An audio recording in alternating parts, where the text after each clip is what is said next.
name is Julian Pan, and I'm also talking about China. So, have you ever wanted to place yourself into another one's perspective?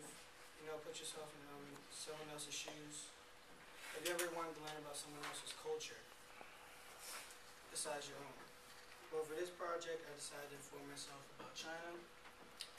And China, there's a large history, a lot of changes and freedoms, and there's limitations over time that you'll see later on in the slide. So let's start by learning a little bit about China. So if you see right here, this is a map of China. China is a very large area found in East and Southeast Asia. China is actually the 4th largest country in the world according to the CIA World Factbook. The capital of China is Beijing. You see that's what the star is. But there's more information about China than its size. So here's another map, just showing pretty much the overall outlook of it. That's pretty much the size, reinforcing that it's like the 4th largest. So arts and research by the CIA World Factbook. China is known for being a leading civilization for years, mainly advancing in arts and sciences throughout the 19th and 20th century. So this is the arts. According to China page, there are collections of poetry such as Cao Cao, Lihu, and that's based off the dynasty. So pretty much you see on the slides, there's haiku, there's paintings, there's calligraphy. So mainly I could describe the paintings as being they're very secular about nature. They really do pay attention to nature, and it's a really different art form. It's really beautiful to look at.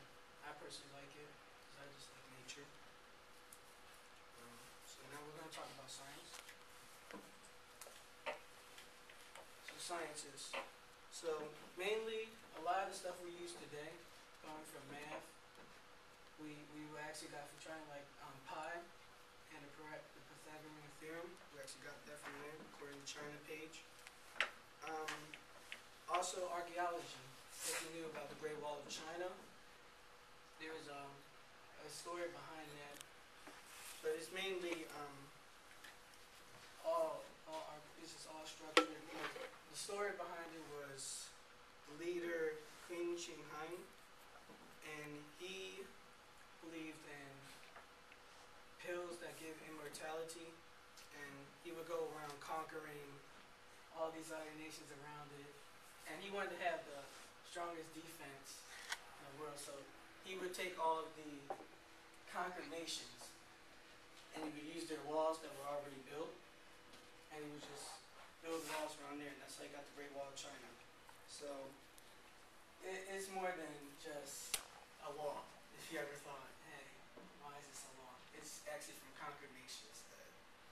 So there's always that. There's of course medicine. So they use a lot of medicine. You get a lot of medicine there. So there's that. So now I'm going to talk a little bit about the Chinese flag and what it means. So Chinese flag, as you see, well, it's supposed to be 4 stars and then a big star. So I'm going to talk about the color.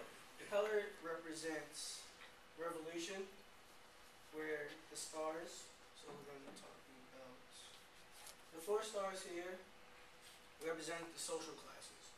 So for that is the working class, peasantry, lower class, urban petty commonwealth, and a capitalist commonwealth. So pretty much it's supposed to be 4 stars right there. And then a big star, it just, I believe that's just overall the Communist Party. But now we discuss some history about China and the meaning of the flag. Let's take a look at modern day China through the perspective of former native.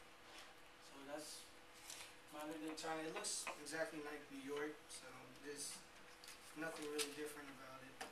Modern day China is of course more modern. There's infrastructure, there's skyscrapers. You see, it looks exactly like a city anywhere in the U.S. So they have cars, businesses, and they're they're always overpopulated due to the population. So there's that. It's just a slide. So foods. This is where I interviewed from my friend. He's my roommate in 10K. Calvin Ye. He's a Penn State Harrisburg student, and he's a good friend of mine. But he's lived in southern China for about 16 years. So after a brief interview with him, asked him various questions. One of the responses when I asked him about how he felt about China, he said, "Good, yeah, I love it. Food is delicious." So I was like, "That's it?" But yeah, he said food's delicious. So why not do a slide about it? So currency at Kaleidoscope at cultural.china.com, I was able to discover the meaning behind the food. So you know the noodles. If you thought it was more than just food, it actually represents longevity. So eggs, they actually represent fertility. Fruits such as pomelos represent abundance. So it's more than just food. There's actually meanings behind it. Entertainment. Pretty much I asked him saying about entertainment. He likes to party. There's always arcades, malls, movies. I didn't expect anything less from it because all the games and everything coming from over there. So it's pretty much entertainment. Now we learned about modern-day China. There's limitations based off the Chinese government that people always have to face. So I asked Calvin, my person I interviewed, what are the limitations you have to face.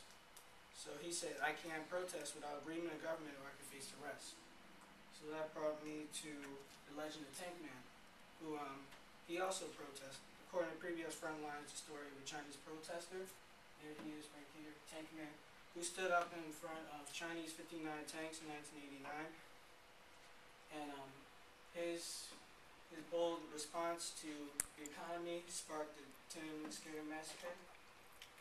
So pretty much that's a peaceful protest around China, and it just turned bad when they sent their troops in and they started killing people.